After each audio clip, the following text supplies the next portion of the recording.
how to find routing number on Cash App. In this tutorial, I will show you step by step how to find the routing number on the Cash App. First, open or launch the Cash App mobile application just like you can see here. This is the homepage of the app where you will see different features of the app. From the icons that are here, go to the bottom menu and make sure you tap the banking icon that appears somewhere at the bottom of the page. This is the money page of Cash App. Here, various options can help you get access to different features of the app that are related to money.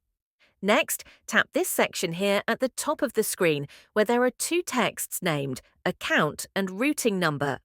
Make sure you are following the tutorial step by step to avoid making any mistakes. Okay, let us proceed. This is the page where you will see sections related to what we were looking for today.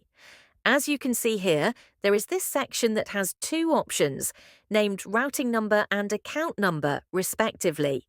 The numbers are not shown here, but Cash App provides an option that allows you to copy them. You can do this by tapping on these two buttons with the copy icon. After that, you can go ahead and send it or share it with anyone you would like to share with.